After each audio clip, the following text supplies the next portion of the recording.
Padau atau Jukung.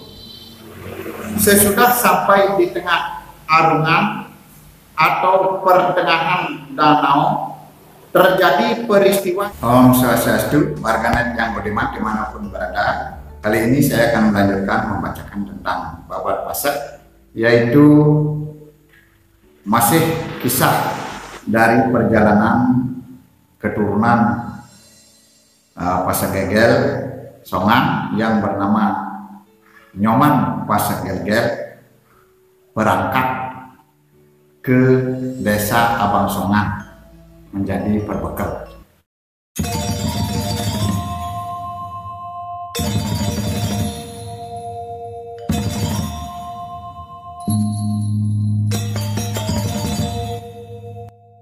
Pada sekitar tahun Saka 1522, bertepatan dengan sasi Kapat Oktober tahun 1600 Masehi, berangkatlah Nyoman Pasek Gelgel dengan diiringi oleh 15 kepala keluarga rakyat Songan yang seluruhnya terdiri dari warga Pande Wesi dari desa Songan ke desa Abang yang terletak di seberang Danau Batur. Mereka menaiki Padau atau Jukung. Sesudah sampai di tengah arungan atau pertengahan danau, terjadi peristiwa yang sangat membahayakan mereka, yakni ombak besar yang hampir menenggelamkan mereka. Ketika itu mereka berkaul, yaitu apabila selamat sampai di desa Abang, mereka akan menyelenggarakan suatu yajna sebagai tanda terima kasih kepada para leluhur dan yang widiwasi. Akhirnya mereka berhasil mendarat dengan selamat di desa Abang pada hari itu juga. Sejak itu desa Abang berpenduduk sebanyak 40 kepala keluarga dan dijadikan 3 buah banjar sesuai dengan asal mereka, yaitu 1. Banjar Tangkas, penduduknya ialah Pasek Tangkas Koriagung yang berasal dari desa Tegalwangi, daerah Klungkung. Yang nomor 2, Banjar Batu Dinding, penduduknya adalah orang-orang yang berasal dari desa Batu Dinding, daerah Karangasem. Yang ketiga, Banjar Abang Songan, penduduknya ialah orang-orang yang berasal dari desa Songan, yaitu Nyoman Pasek Gelgel bersama pengiringnya. Sebagai perbekal ialah Nyoman Pasek Gelgel dari desa Songan. Di samping sebagai perbekal, Nyoman Pasek Gelgel juga diangkat sebagai jero pasek atau bendese desa adat Abang.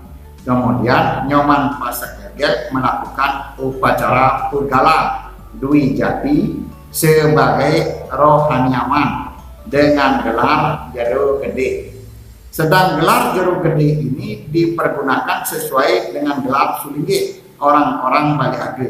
Selanjutnya Nyoman Pasek Gelgel alias jero pasek alias jero gede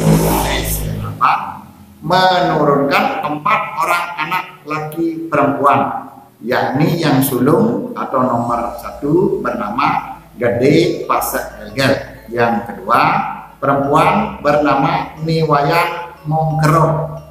Nah, Niwayang Mongkerong ini menikah dengan seorang Cina.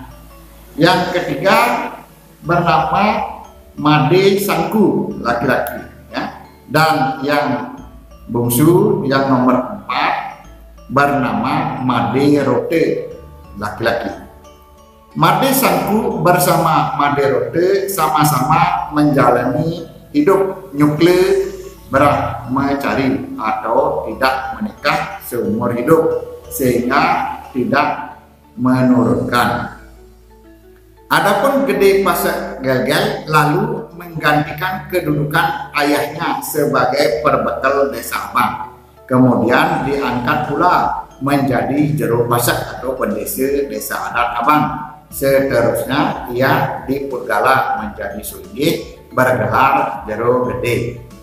Gede Pasar Gelgel alias Jero Pasak alias Jero Gede Desa Abang kemudian menurunkan seorang anak laki-laki bernama Gede Abian. Saat itu kerajaan Ngalian diserang oleh kerajaan Kelungkung dan terjadilah pertempuran sengit antara pasukan kedua kerajaan tersebut. Oleh karena pasukan kerajaan Kelungkung baik dilihat dari jumlah pasukannya maupun dilihat dari perlengkapan dan persenjataannya jauh lebih lengkap di dalam peperangan ini, akhirnya kerajaan Ngalian dapat dikalahkan.